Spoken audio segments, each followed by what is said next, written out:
자, 기운 냅시다.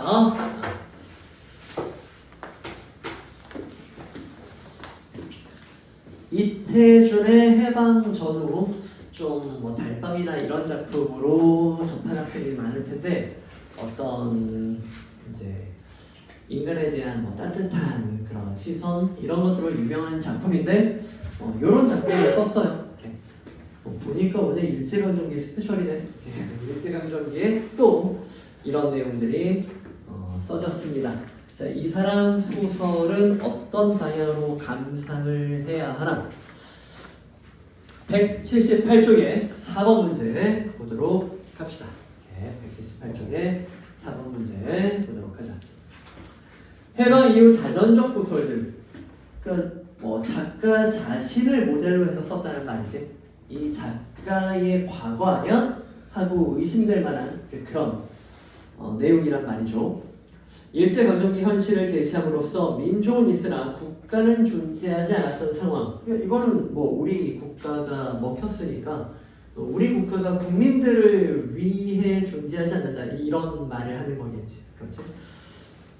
감시와 강요가 심했던 시기에 작가들이 겪은 불안과 고민. 특히 이 작품을 읽어보면 일제강점기 말이에요. 일본이 망하는 그 시기를 얼마 두지 않았을 이제 그런데 세계 대전에서 일본이 거의 존폐 위기에 이제 처하는 그런 일본이 결국은 졌잖아요. 그런 분위기가 점점 심해지는. 일본이 거의 미쳐 돌아갈 때인 거지. 식민지에서 더 쥐어짜내려고 노력하고 이제 그랬던 때. 그래서 감시와 강요가 심해지던 시기.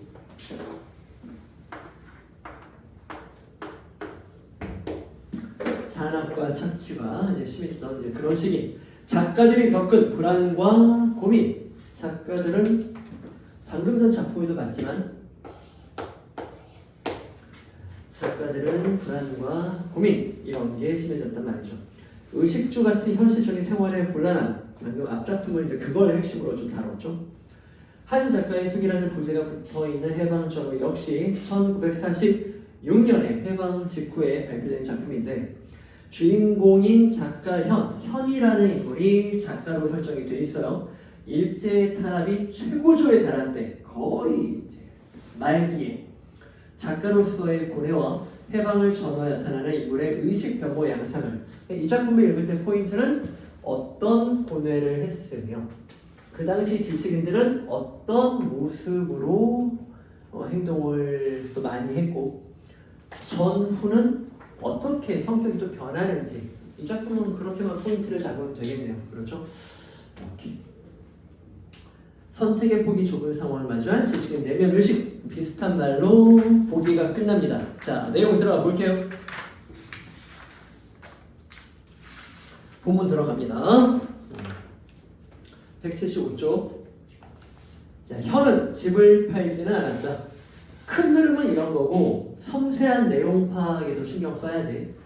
집을 팔지 않았다?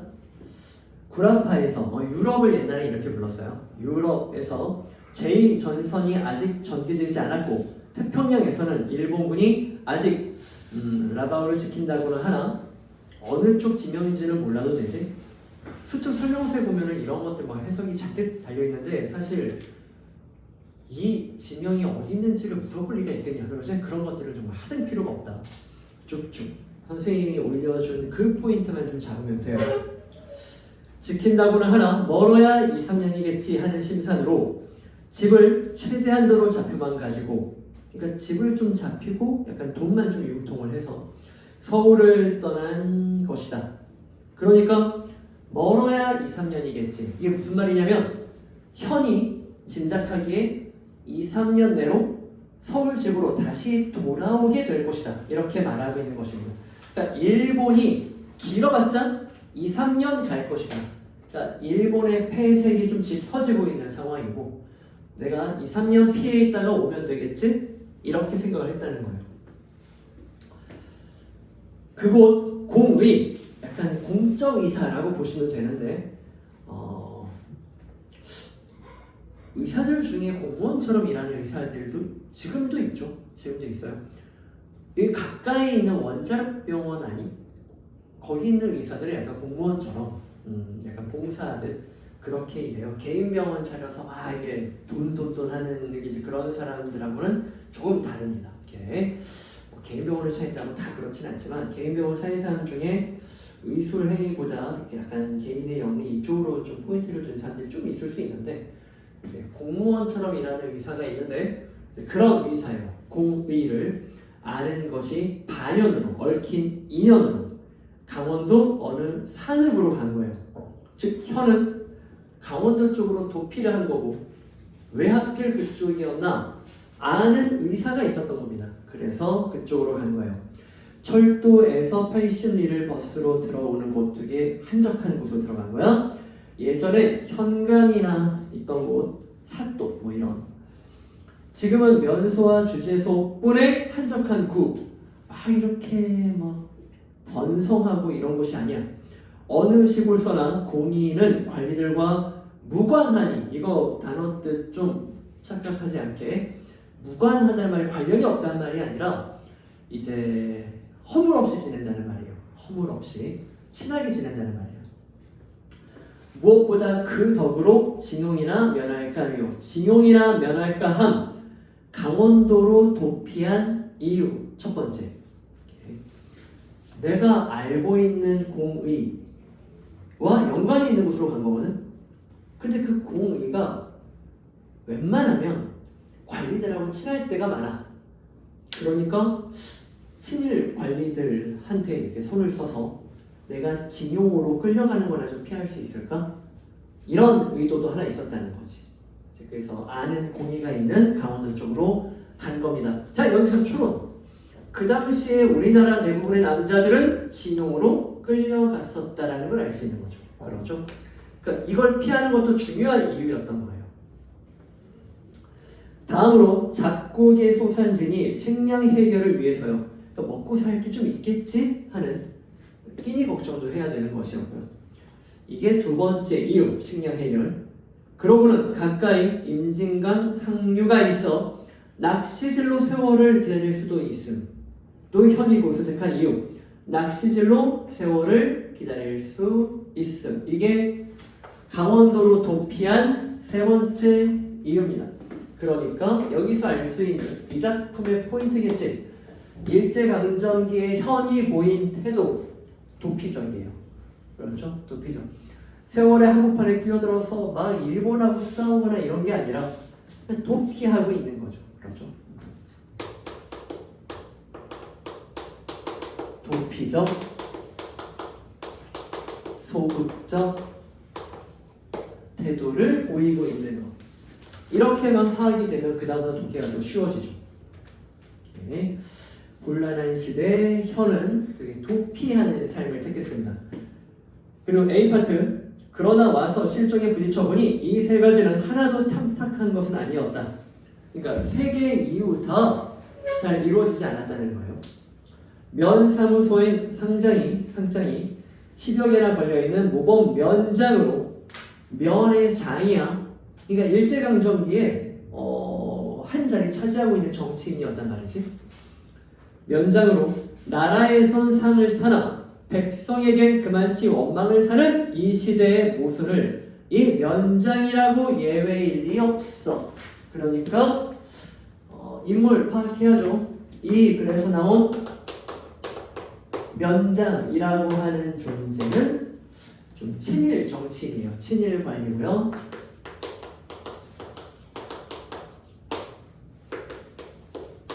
조선 백성을 착취하는 애였단 말이지. 그러니까 강원도 산골 내가 현이 도망간 그곳의 면장도 다르진 않았다. 이제 이렇게 말하는 것입니다. 그러니까 나라에서 상을 타요. 백성한테 원망을. 그러니까 백성 피를 빨아서 일제한테 칭찬받았다는 이제 그런 관리입니다. 성미가 강직해 바른 말을 쏘는 공의와는 사이가 일찍부터 틀리다. 그러니까 작가 현이 그 공의와의 안면 때문에 이곳으로 도피를 했다는 거 아니야? 그런데 첫 번째 도피 이유가 공의들이 보통은 관리랑 친해. 그래서 공의가 관리한테 말을 잘해주면 자기가 징용을 피하는데 도움이 될까 해가지고 그 인연을 기대하고 갔는데 자기가 아는 공의가 엄청 강직하네요. 이런 거죠. 그렇죠? 성미가 강직해 바른 말을 잘 쏘는 얘는 정의롭고 강직한 애인 거예요. 그러니까 이 공의와 이 면장이 갈등을 해. 그러니까 이 공의가 관리한테 말을 잘해서 자기가 징용을 도피해야 할 수 있는 건 글렀어. 이제 이렇게 말을 하는 거지. 오케이. 공의는 6개월이나 장기간 강습으로 인해 서울로 가버린 거라서 공의는 지금 자기가 보고 간 공의는 있지도 않아. 징용 면할 길이 보장되지 못했고 그 외 아는 사람이라고는 공의의 소개로 처음 지면한 향교 직원으로 있는 분인데 1년에 단 2번 춘추 재양 때나 고을 사람들의 기억에서 살아나는 김 직원님. 그러니까 교육자 역할도 좀 하고 있는 김 직원이라는 이 글에서 가장 중요한 인물이라고 하면은 현과 김직원이에요. 이렇게 현과 김직원입니다. 이 김직원은 어떤 사람인가? 또 한번 보자. 이 사람은 이제 뒷장면에 중요하게 나와. 친구의 양식은커녕 자기 식구 때문에도 손이 흰 현실적으로 형이나 마찬가지에 아직도 상투가 있는 구식 노인인 선비였다. 이 사람은 조선의 선비 기질이 다분한 그런 사람. 얘는 이제 생계가 얘도 어려워. 현이나 얘나 가난한 건 비슷하다는 말이죠. 자, 그 다음 장면. 이 작품에서 중요한 장면. 낚시터도 처음 와 볼 때는 질척 같더니 자주 달리기에 거의 신뢰가 되는 고달픈 길일 뿐 아니라 하필 주제소 앞을 얘들아 주제소라는 단어 또 순사 뭐 이런 단어는 일제강점기라는 시대를 볼 수 있는 단어이기도 하다. 시대 배경을 암시하는 단어 이렇게 종종 나오는 그런 말. 주제소는 옛날 너희들 판출소라는 용어 아니? 요즘은 지구대 뭐 이렇게 말하는데 그런 개념이에요. 일제강점기 순사들이 업무를 보는 지구대 같은. 좀 다르긴 한데 이 용어도 잘 모르면 이제 경찰서 같은 거라고 보시면 돼요. 작은 경찰서, 파견 경찰서 뭐 이런 말입니다. 지나되었고 부장님이나 순사날이 눈을 피하려면 그럼 여러분은 부장님이란 인물과 순사날이란 인물이 현이 피하는 인물이라는 걸 알 수 있죠. 현은 이 사람들 눈에 띄지 않고 싶어하는 거야. 길도 없는 산 등성이 하나를 넘어야 되는데 하루는 우평국 모퉁이에서 넌지시 살펴보니 가네무라라는 조선 순사가 조선인인데 순사 일을 하고 있어. 사실 엄청 친일 행위를 했겠지. 이런 사람들이 일본 사람보다 더 무서웠어. 조선 사람인데 친일 권력을 계속 유지하기 위해 조선 사람들을 더 핍박하고 그랬지. 현은 낚시 도구부터 즐거움을 뒤로 감추며 현은 지금 이 사람들한테 친일 권력자한테 낚시하는 모습을 들키기 싫은 거야. 한 걸음 물러서 바라보니 촌 사람들이 무슨 나무 껍질 벗겨온 것을 연석이들과 함께 점검하는 모양이다. 가네무라라는 조선인 순사가 농민들이 해온 어떤 작업 결과를 이제 감독하고 있는 거예요. 우통은 속옷바람이나 다리는 각반을 치고 칼을 차고 회초리를 들고 이 사람 저 사람에게 거드름 부리고 있다. 그러니까 위통은 일본 사람들 옷 잘 벗고 다니거든. 근데 이제 위통은 속옷만 입은 거야. 그러니까 복장도 엉망. 왜냐면은 조선인들 자기가 짓밟아야 될 사람들 아끼니까 복장을 제대로 할 필요는 없잖아. 위통 벗고 뭐만 차고 칼만 차고 조선인들한테 이렇게 저렇게 갑질하고 있는 그런 모습. 그러니까 일본 권력자의 어떤 강압적인 모습, 이런 모습을 볼 수 있는 장면. 일제강점기 소설에서는 이제 이런 포인트가 중요하죠. 그래서 현은 뒷 산등으로 넘기로 돌아가기로 한 거야. 그 사람 만나기 싫어. 그러다가 길도 없는 가다숲을 젖히며 비 뒤에 미끄러운 기타를 한참이나 헤매어서 비로소 펑퍼짐한 중턱에 올라설 때 멀지 않은 시야에 곰처럼 시커먼 것이 우뚝 마주서는 것은 순사 부장, 더 높은 사람을 만난 거야. 혀는 산짐승에게보다 더 놀라들었던 두 손의 낚시도구를 이번에는 펄썩 놓아버렸어. 당신 어딜가오? 현의 눈에 부장은 눈까지 부릅뜨는 것으로 보였다. 현이 그렇게 맞다는 거야. 현은 지금 겁을 먹은 상태인 거지.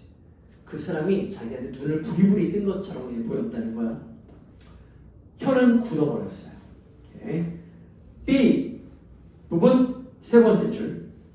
현은 말뚝처럼 지구법도 쓰면서 우뚝 서서 행동 묘사하고 있죠. 어찌해야 좋을지 몰랐다. 오케이? 마음속을 말해주는 거야. 현은 지금 당황한 거예요. 어떡하지? 어떡하지? 저 낚시 나갑니다. 이렇게 말하지 못하고 어떡하지? 걸렸어. 이러고 있는 상황인 거야. 놓아버린 낚시 도구를 집어올릴 용기도 없었거니와 집어올린 데짱 새끼줄을 2번이나 넣으면서 신사터를 지나갈 용기는 더욱 없었다. 그 사람들 앞을 거쳐갈 용기가 없어요. 무서워요. 게다가 부장도 면장도 무엇하고 수근거리며 가끔 현을 돌아다본다. 그러니까 그들이 보기에 현을 좀 마땅치 않게 여기는 그런 행동이 보이는 거죠. 왜 이러는지 너희가 지금 눈치를 못 챘어도 볼 수 있는 게 그 페이지 마지막입니다. 시국에 태만한 증거물이라고 네모가 쳐져 있죠? 집어들고 아까 현이 떨어뜨렸던 게 뭐였지? 낚시도구. 그렇지? 그러니까 지금 시국에 태만한 증거물을 집어들고 이 시국에 태만한 증거물이 낚시도구인데 왜 현이 이렇게 겁을 먹냐면 일본 애들은 지금 국가의 존망이 걸린 그런 세계대전 막바지라 독이 오를 만큼 올랐어요. 그럼 식민지 애들을 막 징용, 징병 이런 걸로 끌고 가가지고 어떻게든 피를 빨아먹으면서 국가가 살아남을 수 있게 그렇게 해야 되는 착취가 극에 달한 시기야. 현이라는 인물이 지금 뭘 하고 있는 거냐면 일본한테 충성을 다해서 개처럼 일을 해야 될 이 조선의 지식인이 낚시하고 있는 거예요. 그러니까 일본 사람들은 이 시국에, 이 위기의 시국에 저런 패러에게 목숨을 바쳐야지 이 태만한 새끼 이렇게 대할 거란 말이지. 그러니까 얘는 자기한테 핍박이 올까봐 두려워하고 있는 이런 상황입니다. 일본의 핍박이 극에 달했다는 것과 현은 도피적 태도를 취하고 있는 지식이라는 것과 그래서 겁을 먹고 있다는 심리와 이걸 파악하는 게 포인트. 그래서 허둥지둥 집으로 다시 돌아왔어요. 낚시터까지 갈 용기가 없어요. 페이지 넘어서 틱은 아버지 왜 낚시지 않으라고 들어? 왜 궁금한 거야? 아빠가 갑자기 금방 오니까. 현은 아이들에게 대답할 말이 미처 생각나지도 않았거니와 그보다 먼저 현의 뒤를 따라온 듯한 이웃집 아이 녀석이 네 아빠 부장한테 들켜서 돌아온 거야 이렇게 얘기하는 것입니다. 다음 장면. 낚시질을 못 가는 날은 현을 책을 보거나 그렇지 않으면 김직원을 찾아갔고. 자 이제 두 번째 포인트 장면.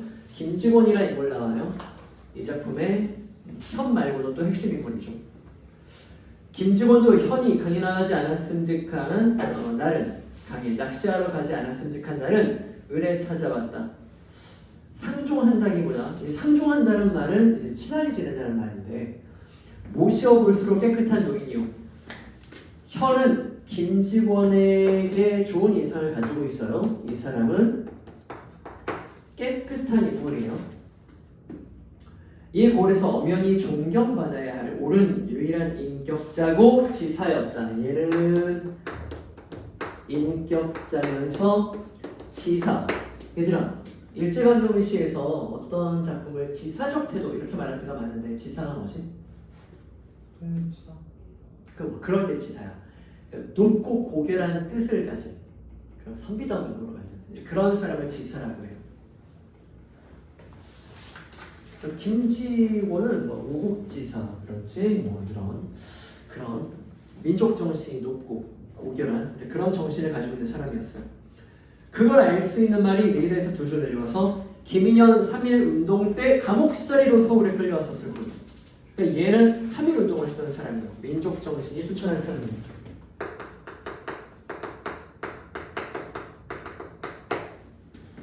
투철한 사람이고요. 조선이 망한 이후 한 번도 자유롭는 총독부가 생긴 서울에 오기를 피하리다. 일본 사람 안 좋아해요. 그러니까 얘는 일제에 저항하는 사람이죠. 그런 지사적 면모가 있는 사람이야. 창씨를 안 하고 견디는 것도요. 창씨 개명이라는 거 알지? 옛날에 일본 사람이 이름으로 다 바꿨어야 했거든. 조선 사람이. 그것도 안 하고 있어요. 조선인의 어떤 민족 정신을 지키고 있는 사람이었죠. 그래서 두 줄 내려오면 굵은 글씨로 불행한 족속이라고 나와요. 나라를 빼앗긴 민족이란 말이죠. 억천 암흑 속에 일제강점기 같은 암담한 시대 속에 인류의 광명을, 인류는 뭐 시로라기 같은 말인데 잘 몰라도 문맥만 광명만 알면 돼요. 향해 남몰래 더듬는 그 간곡한 심정의 촉수만은 말하지 않아도 서로 굳게 잡히고도 남아. 그러니까 그 암울한 시기에 희망을 놓치지 않았다는 거지. 인류의 희망, 광명, 시로라기 같은 빛을 놓지 않고 있었단 말이야. 조선은 언젠간 회방이 될 거다. 한두 번 만남으로 서로 간담을 비추는 사이, 속마음을 터놓는 사이가 되었다. 현과 김직원은 되게 친한 사이가 되었다. 현도 일제 싫어하고 희망을 갖고 있으니까 현이 그래서 김직원을 막 예찬했잖아. 통하는 면이 있는 거예요. 이렇게. 자, 하루 저녁은 주름 잡혔으나 정체 돋는 두 눈에 눈물이 마르지 않은 채 찾아왔다. 갑자기 김직원이 울면서 온 거예요. 현은 아끼는 촛불을 켜고 맞았다. 내 오늘 다 큰 조카 자식을 행길에서 매질을 했어. 길바닥에서 조카를 팬 거야. 김직원은 아직도 손이 부들부들 떨려요. 조카 하나가 면서기로 다니는데 이것도 일제강점기에 한 자리 차지한 거 아니야. 그의 매부는 누이의 남편을 말해요. 조카가 누나 남편, 즉 이분이면 이제 김직원의 조카 사위 되는 청년이 일본으로 징용당해 가던 도중 도망해 왔다. 여기서 출제가 된다면 인물관계 같은 내용 파악으로 좀 되겠죠. 자, 김직원은 조카를 행길에서 패고 울면서 하소연하기 위해 현한테 온 거예요. 그러니까 조카는 맞을 만한 짓을 한 거지. 이 청렴하고 뜻이 높은 김직원한테 조카는 두들겨 맞은 거야. 조카가 왜 두들겨 맞았냐면 이 조카의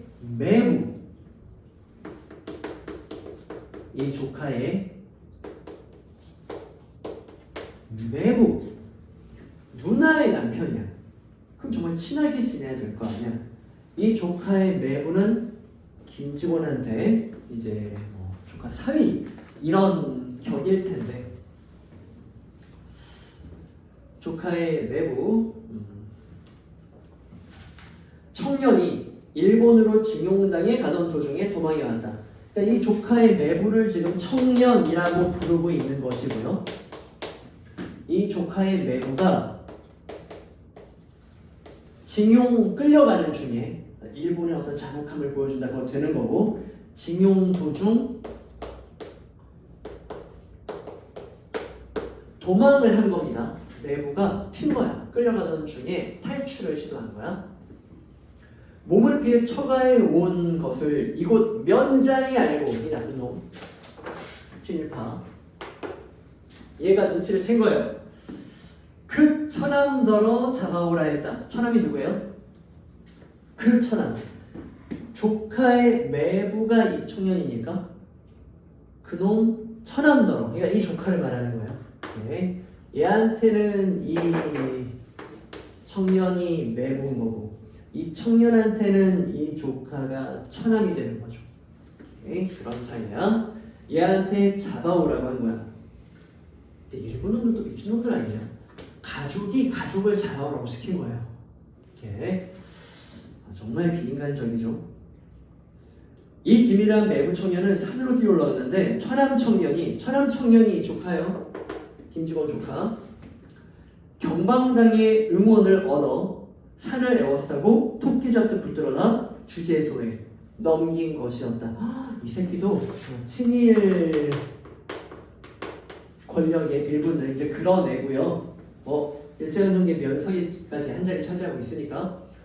그러니까 얘한테 네 매부 잡아와 했더니 얘가 어떤 단이라는 청년단을 끌고 가가지고 토끼몰이를 하듯 자기 매부를 잡아왔습니다 하고 바친 거예요. 와, 정말 제정신이 아닌 시대였죠. 그렇게 된 겁니다. 강박한, 야박한 천안 1호군 현도 탄식하였다. 그러면서 이제 이 김직원이 그래서 한 길에서 내가 그 새끼를 패버렸다. 인간 같지 않은 조카니까 하고 패버렸다 하면서 때린 다음에 너무 슬퍼서 울면서 찾아와서 하소연을 하고 있는 거죠. 미음 바로 앞에 있는 문장. 지금 젊은 놈들은 쓸개가 없습니다. 김직원은 지금 청년들이 이런 부당한 시대 그 친일 행위를 하고 있는 것에 대해서 쓸개 빠진 놈이라고 비판하고 있는 것이고, 그러니 지금 세상에 부모 기론이 그걸 어떻게 공공에 책망하십니까? 무슨 말인지 좀 알아듣겠나요? 옛날 말투라 약간 어렵지. 그러니까 현이 김직원한테 지금 세상에 부모 기론이, 이 말은 지금 세상에 부모라도 안 될 텐데 길거리에서 애 패는 거예요. 그것도 일본 놈들의 그런 부당한 요구에 협조를 해? 하고 팬 거잖아. 지금 세상에 부모라고 해도 그런 행동은 위험할 텐데 그걸 어찌 책망을 하셨어요? 이제 이렇게 말을 하는 거죠. 공공연히 그 공공연한 행길에서 책망하시니까 이거 걸리면은 김직원 당신 위험할 텐데 분해서 견딜 수가 있어? 이 사람은 정말 강직한 사람이에요. 그런 말이야. 자, 미음에서 3줄 내려와서 이날은 현도 우울한 일이 있었다. 또 다른 에피소드예요. 서울 문인보국회에서 이거 너희들 이해 못할까봐 꼭 알아야 되는 거라서 각주 달아줬죠. 문인보국회, 조선 문인 작가의 어떤 모임을 말하는 건데 반민족적 친일 문학단체래요. 이거 모르면 내용 파악 안 되니까 달아줬어요. 그러니까 문인보국회는 친일단체입니다. 지식인들이 일본한테 굽실굽실 거리고 있는 거예요. 거기에서 문인 걸기대회가 있으니 친일 행동을 또 하려는 거예요. 사람들 앞에 나서서 일본 천황폐하를 위해 우리의 목숨을 바쳐야 한다 이러는 발표를 하겠죠. 거기에 올라오라는 정보를 현한테 보낸 거예요. 당신도 작가니까 참여해. 친일 행위에 참여해. 현에게는 역사 한 장이 와도 먼저 알고 있는 주재소에서, 이 말은 주재소가 지금 현을 엄청 감시하고 있다는 겁니다. 지식인들은 파워가 세기 때문에 지식인들을 회유하려고 노력도 하고, 이렇게 도피 생활하고 있는 작가가 지식인이 있으면 이 사람에 대해서 일본 놈들이 관리를 하는 거지. 그래서 현을 이렇게 지켜보고 있는 거야. 먼저 알고 있는 주재소에서 장문의 정보가 온 것을 모를 리가 없어 일본 제국의 흥망이 절박한 이때 일제강점기 말에 문인들의 걸기대회에 밤낮 낚시질만 다니는 이자가 응하느냐 안 응하느냐는 주재소뿐만 아니라 일본인이요 방공감시초장인 우편국장까지도, 우편국장도 친일파야, 흥미를 가진 듯.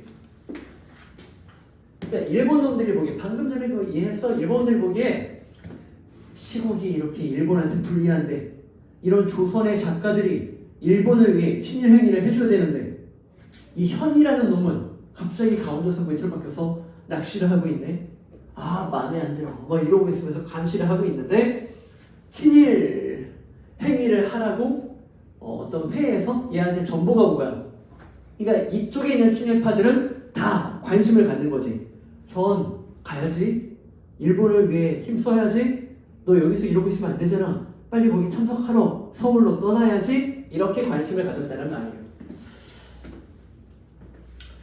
이렇게 그래서 일본인의 관심, 흥미가 있었다. 현의 딸아이가 저녁 때 편지 붙이러 나갔더니 너희 아빠 내일 서울 가냐? 묻더라는 거야. 계속 주변 사람까지 감시를 하고 있는 겁니다. 김직원은 처음에 김직원의 태도 변화 좀 보세요. 김직원은 처음엔 현더러 문인 권리대회에 가지 말라 하였다. 김직원은 일본 하면 일을 가잖아. 그러니까 당신도 가지 마! 이렇게 말을 했다는 거야. 처음에는요.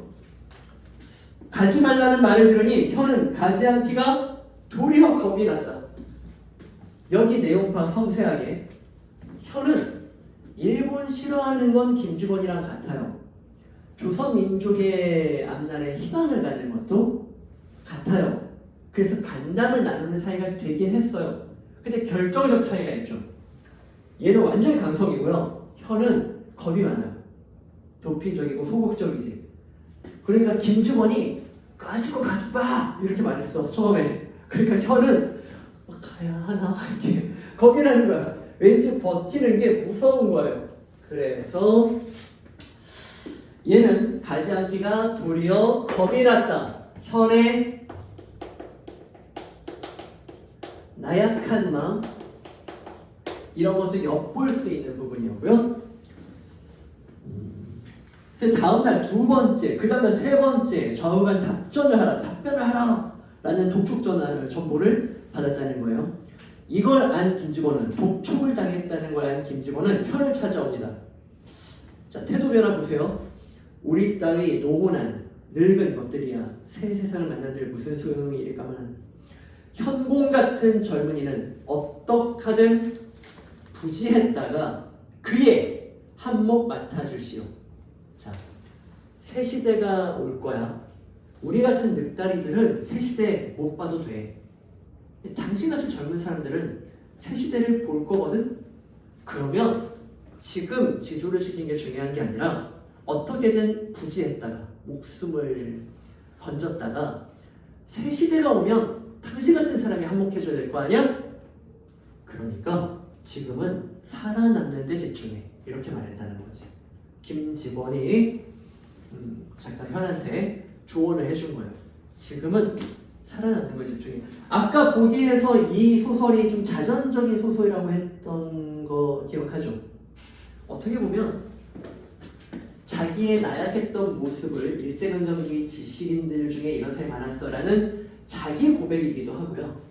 어떻게 보면 살짝 변명 같은 부분도 있죠. 그렇죠? 새 시대에 대비하기 위해 살아남는 게 중요한 그런 때가 있었어. 그래서 내가 결국 거기 참석했다. 나 같은 지식인들도 좀 있었어. 좋은 마음으로 참석했던 게 아니야. 새 시대를 대비하기 위해, 살아남기 위해 어쩔 수 없었어. 이런 변명 같은 것도 있는 겁니다. 그리고 이날은 가네무라 순서가 나타나서 이틀밖에 안 남았는데 언제 떠나? 이렇게 압박을 계속 넣는 거지. 가서 친일 회의를 하란 말이야. 이렇게 압박을 하는 거야. 지문 밑에서 두 번째 줄. 살고 싶다. 또 한 번 비명을 하고 하루를 앞두고 가네무라 순사가 맡긴 수선할 시계. 서울 가면 이 시계 좀 수선해줘. 어떻게 보면 시계 수선을 말한 게 아니라 압박이에요. 그렇죠? 너 갈 때 이거 들고 와서 내 친구들도 좀 하고 그때 가란 말이 아니지. 이렇게 말을 하는 거죠. 그래서 갔다는 겁니다. 자, 살고 싶다 또 한 번 비명을 하고 밑줄 치고, 그러니까 얘가 서울로 떠나는 건 살고 싶은 그런 마음도 있었다는 거지. 그러니까 편한 마음으로 간 게 아니야. 내적 갈등을 보여주고 있는 것입니다. 편한 마음으로 간 게 아니야. 살아야지. 죽을 순 없잖아. 하고 친일 행위를 하기 위해 어쩔 수 없이 갔다는 말입니다.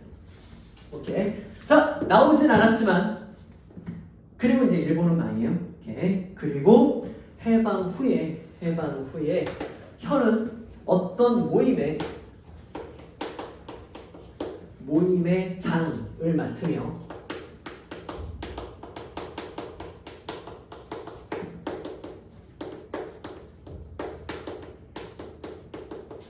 활발하게 활동을 합니다. 이런 건 좀 성격 변화죠. 일제강점기에는 되게 도피적이었는데 활발하게 어떤 모임의 장을 맡기도 하면서 약간 변화된 모습을 보이기도 해요. 그리고 김직원을 만나죠. 그리고 문학은 시대와 연결된 작품이 많아. 그래서 오래 걸리지도 않으니까 시대 배경을 좀 알아둘 필요가 있는데 우리 해방 후에 평화롭게 잘 살았니? 혼란기가 계속되니? 혼란기. 아, 그렇지. 그거 되게 중요한 거지. 게다가 이게 그 당시에 세계대전 즈음에 미국 중심으로 한 연합군이라고 하죠. 그래서 어떤 자본주의, 민주주의 이걸로 시스템을 돌려야 한다. 이런 입장과 그 당시에 중국, 러시아 중심의 연방이 이제 소비에트 연방이라서 소련이라고 부르는 그런 애들이 있었는데 얘네가 공산주의. 지금 중국을 보면 공산주의도 약간 수정을 하면 뭐 살기에 그나마 나쁘지는 않았는데 초기 공산주의가 너무 자본주의의 돈을 뺏는 강도처럼 흘러가고요. 그래서 좀 실패한 이제 그런 사례가 많았죠. 근데 그 당시에는 중국, 소련 공산주의, 계획경제체제, 사회주의 시스템으로 돌려야 한다. 그래야 나라가 잘 돌아간다. 이게 양대 거인들이 세계를 양분하고 있었거든요. 세력이. 그 상황에 핵폭탄이 떨어지면서 우리가 이제 일본이 무조건 항복을 선언하며 우리한테 어떻게 보면 독립이 뚝 떨어진 거야. 그게 어떻게 보면 좀 비극적인 면도 있었어요. 그 당시에 김구 선생님이 암살당하지 않고 이게 독립운동을 주도해서 이렇게 우리나라를 뺏었으면 아주 강력한 정권으로 나라가 뭉쳤을 수도 있어요. 그런데 갑자기 뚝 떨어지고 우리나라끼리 싸웠단 말이지. 암살이라는 영화 봤어? 그러니까 이쪽 이념인 사람들은 나라를 위한다는 명분하에 이 나라를 위해서는 우리 식대로 우리가 생각한 대로 나라를 굴려야지 나라를 위한다는 애국이라는 명분 아래 반대표를 죽이고 다녔어. 저쪽에서도 이쪽을 죽이고 다니고 개판이었습니다. 47년에 4.3 일어나면서 뭐 그 이념이 얼마나 극에 달했는지 이념이라는 것과 엮이면서 또 외세가 개입하면서 제주 사람들이 거의 한 10만 명이 공식적으로 죽는 그런 일이 10만 명이면 6.25 전쟁 때 미군이 참전해서 목숨을 잃은 수에 육박해요. 제주 백성들이 얼마나 되겠냐? 거기서 10만 명이 죽었어. 시신을 수습할 사람이 없어서 길거리에 시신들이 이렇게 썩어가고 있는데 그걸 어떻게 할 수가 없었다. 순이산출 이런 소설 보면 막 그런 게 나오죠. 그러다가 우리가 결국 강대국들이 야 얘네 나라 위도 38도 선이 거의 중간을 가로지르니까 38도 선으로 반을 그어서 강대국이 그러니까 지들이 그런 거야. 그리고 아래쪽은 우리 미국이 데리고 한국인들이 아직까지 자기들이 나라를 다스리기 힘든 것 같아. 우리가 대신 좀 다스려줘야겠어. 위에는 중국, 소련 너희가 데리고 해봐. 갑자기 분단을 시켜버린 거야. 그리고 전쟁이 터지죠. 6.25 한국전쟁이 터진 게 몇 년이죠? 50년. 45년 해방, 50년 전쟁. 그렇게 혼란기였단 말이야. 그러니까 김지곤이 왔는데 그 개판인 시대에 어느 모임에서 어떤 활동을 하는 이게 마음에 드는 행동이 아닐 수 있잖아. 김지곤하고 막 갈등을 하고 그래요. 김지곤과 나는 정말 섞일 수가 없는. 얘는 되게 강직하고 어떤 신념이 있을 거야. 근데 해방 후의 활동이 그런 조선이 하나 되야 된다는 그런 신념과 부딪히는 그런 것도 있을 거 아니야. 그래서 김지곤과 좀 갈등하는 이제 이런 면모로 그건 지문에서 이제 읽으면 내용 파악이 되겠지만 큰 흐름은 해방 후의 혼란기까지 반영된 소설이다. 이제 이렇게 보시면 되는 거예요. 자, 문제 풀어보세요. 한 3분 정도 줄게요. 시작.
되나? 오케이.